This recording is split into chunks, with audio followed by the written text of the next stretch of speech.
You're listening to Tag You're It with host Rhonda Spaziani on greeninkradio.com.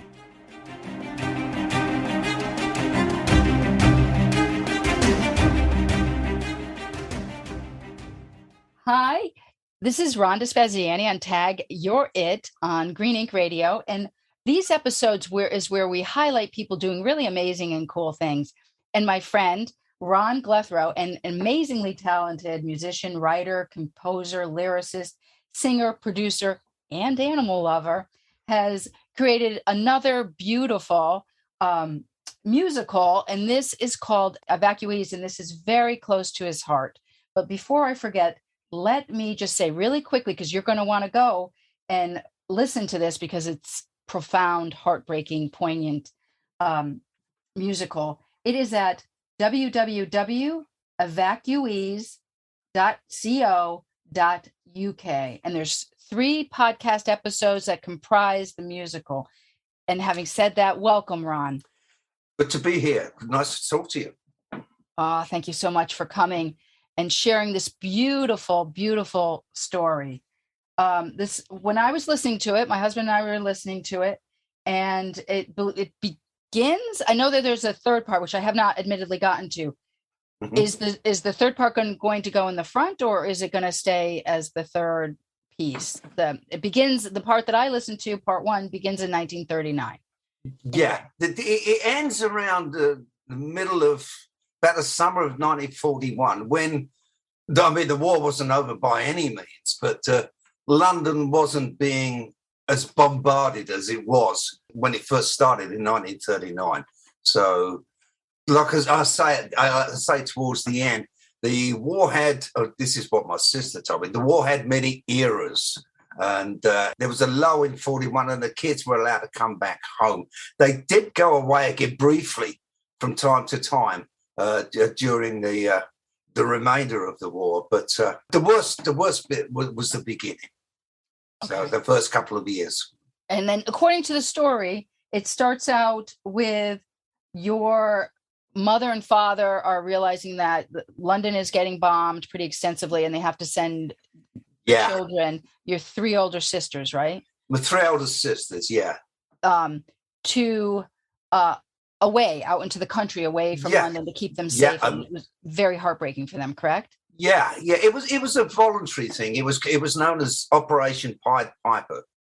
The area I was living in was getting hit pretty hard because we lived close to the docks, to the Royal Albert and Victoria docks, and we was like the centre of the bullseye for the target, if you know what I mean. So they needed to get the kids out, and not just London. It was all the major cities, but mostly from London. It was voluntary, but the kids were being taken away. The parents weren't notified where they were going or when they were going. The kids would go to school in the morning. The parents would send the kids to school in the morning, prepared, and they would have like a packed lunch and a change of clothes and things like that. And then at the end of the day, they would come home. And they couldn't give out any other information. The authorities couldn't give out any other information because, for security reasons, they would go to school and they would come home until one day they didn't come home. At that particular time, the story I got from my mother was that she was out, so she heard a neighbour call across the fence to her and say, "Look, they're taking the children now. They're taking the kids now." So she said, "Where?" And she said to take them to Canning Town Station, which was where we lived. And so she just dropped everything and ran to the station. Man. And she got to the station as the train was pulling out, and the kids were on it. So she missed them. Oh, heartbreaking. And that's in the music. That's in the story. That is in the story, yeah. Yeah, just hearing that was like heart-wrenching.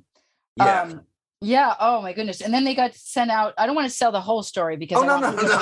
No, I want to talk about it, but I don't want to give everything away. Hopefully when we're going to integrate some of Ron's beautiful music into little pieces of this podcast so you can hear a little bit about, how wonderful it is. There was one song in particular that my husband and I both really loved, Lousy Londoners. We love that. Oh, scruffy kids. Yeah, the scruffy, mean kids. I mean, we don't like this white word saying it, but the music and the singing and everything. Yeah.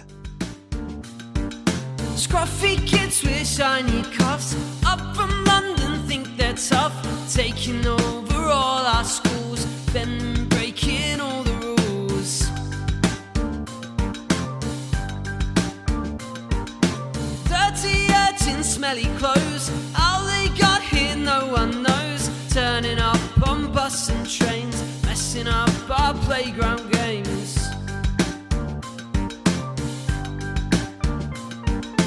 Lousy Londoners, stupid cockney blunderers, lousy Londoners, wish they'd go back where they came from.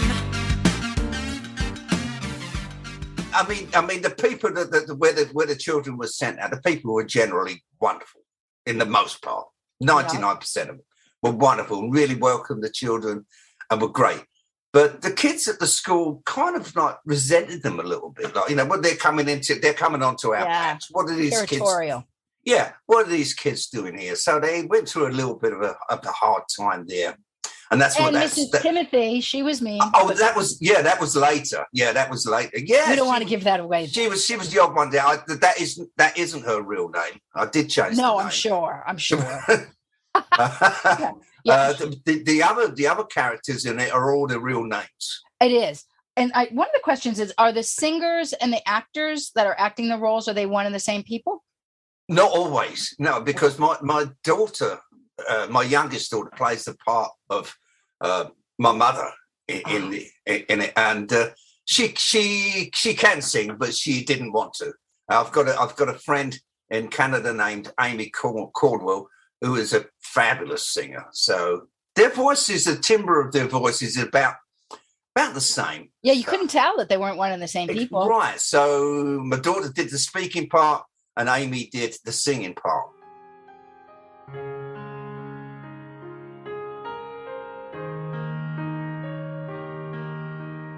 This has been the day I always feared, the day the darkness fell.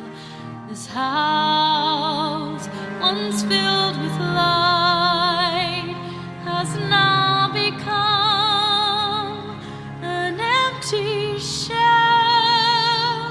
All my life I've tried to be strong within my heart. Now it feels so hard, like my world is torn apart.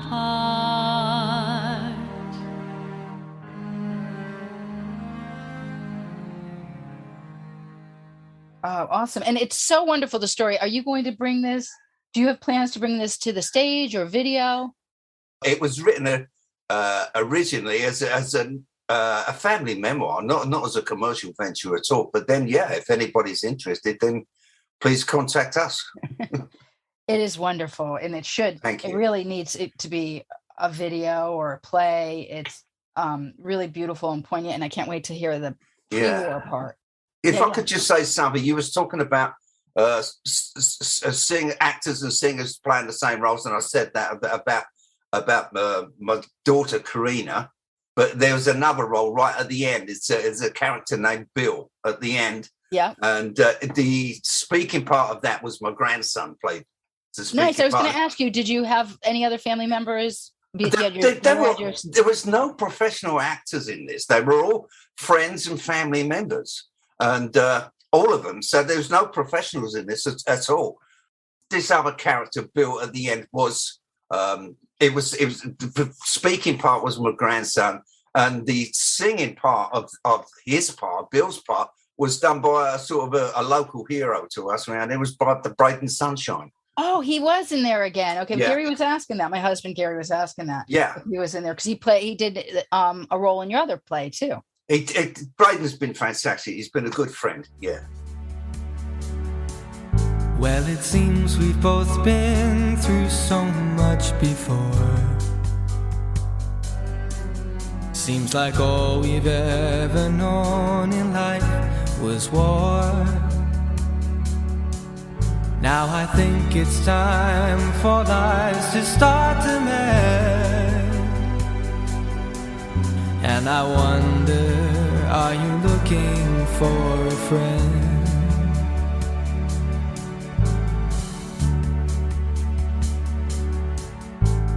You and me, are we meant to be? But then how are we supposed to know? We are so young, and we have so far to go. And are you looking for a friend? When I know we can be so much more.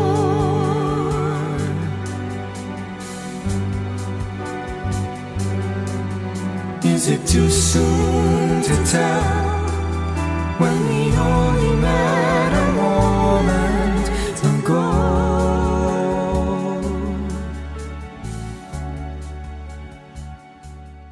And so you grew up, so you were born after all this transpired. So this was family stories and passed down and related. That's right. Yeah. I mean, I was the baby of the family. I mean, the eldest one, Vi, my eldest sister, the main character in it, is going to be 90 this year.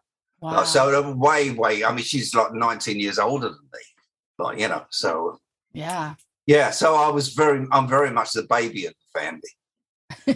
It's hard to imagine now. I know as we get old, but hey, it was nice when we were young. Yeah.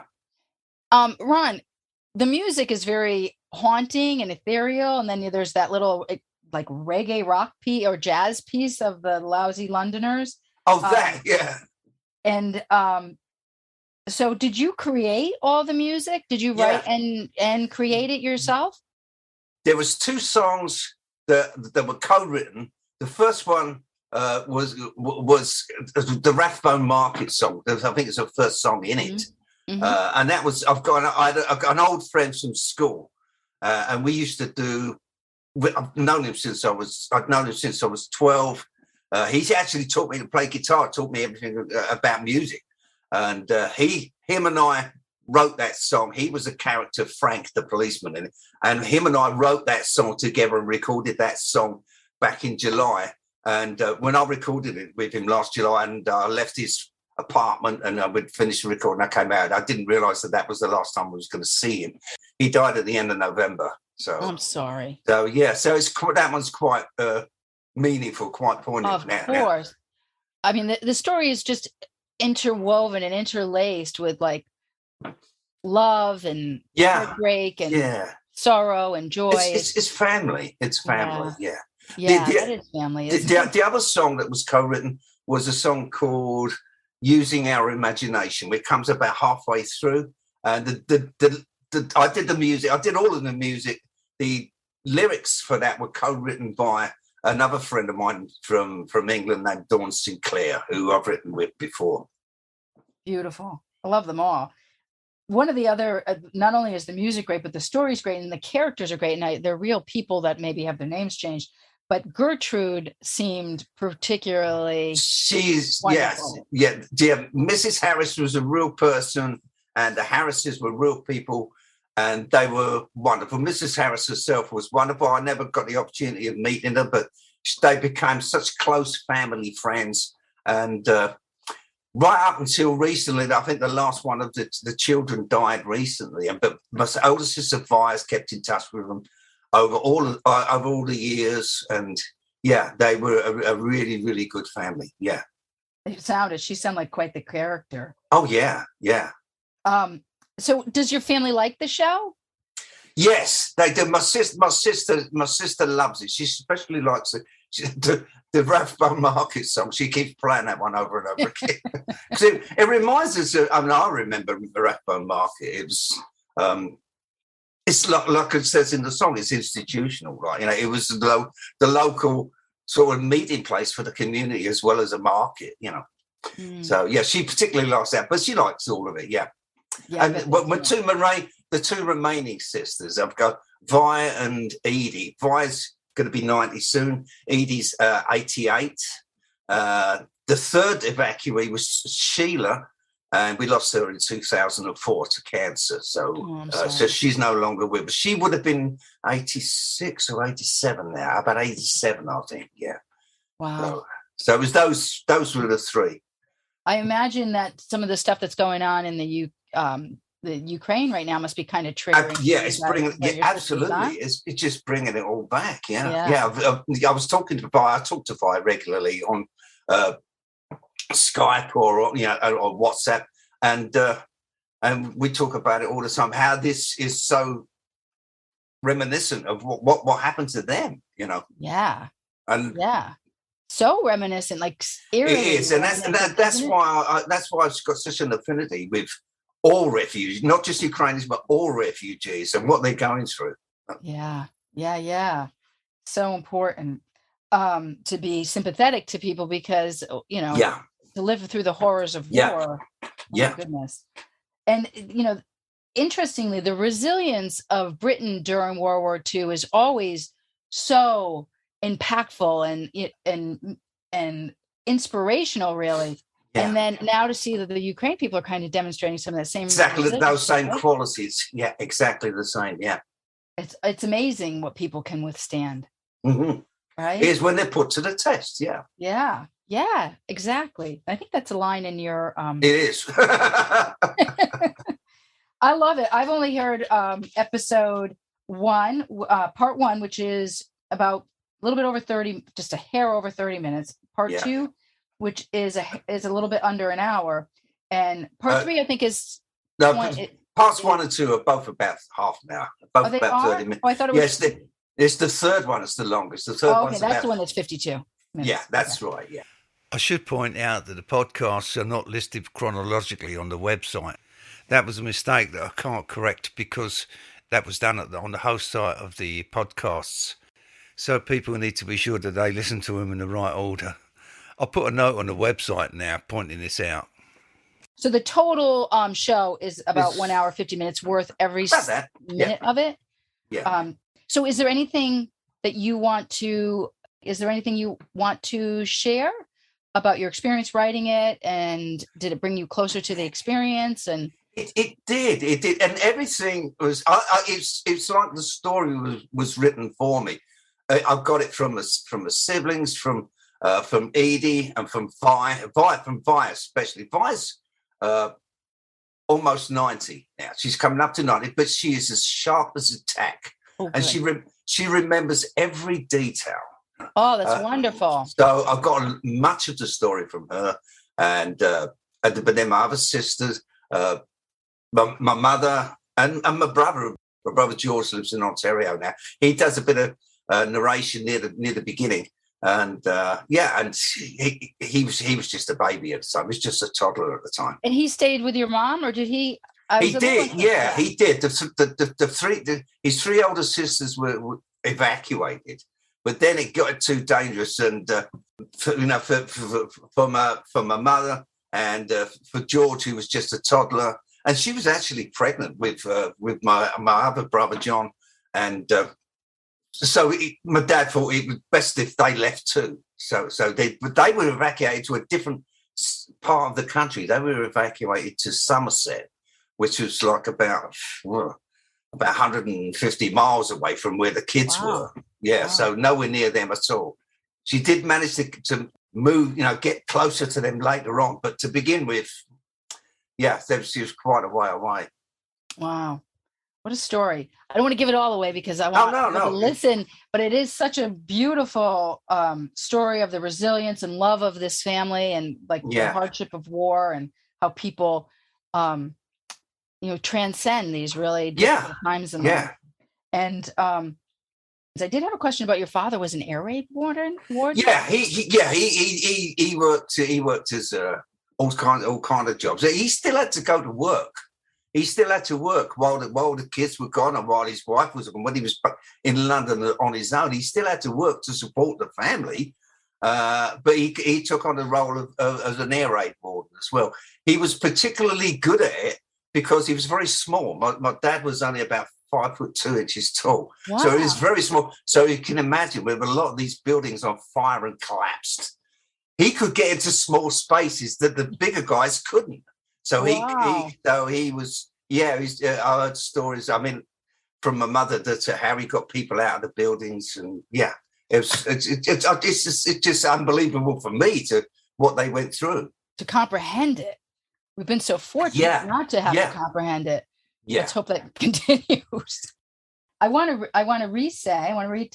tell everyone where to find this. It is at WWW, and I'm going to spell Evacuees because I had to look it up. Okay. EVACUEES.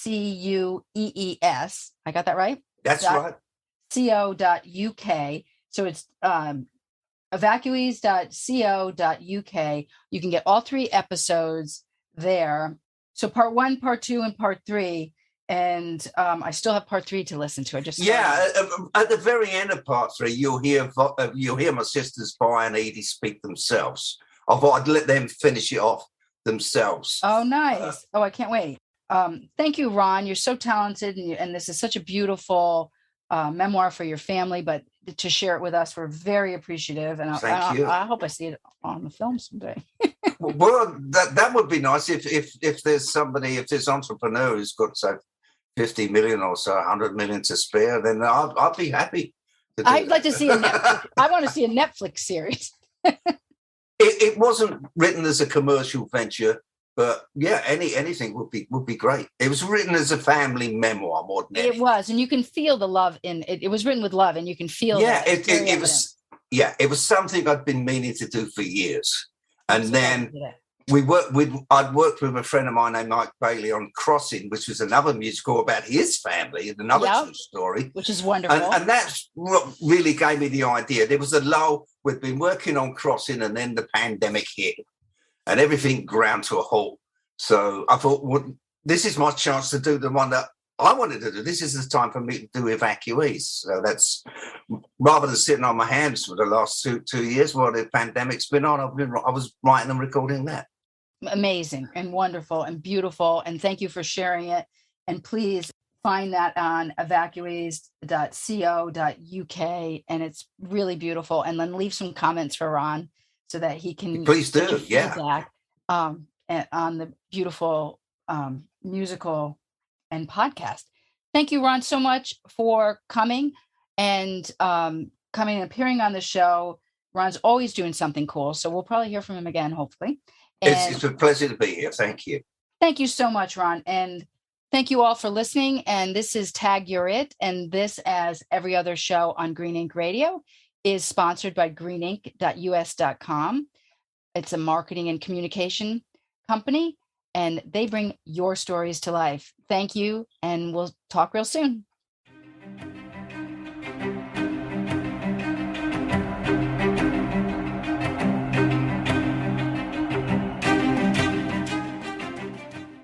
Thank you for tuning in to greeninkradio.com with host Ron Spaziani on Tag You're It.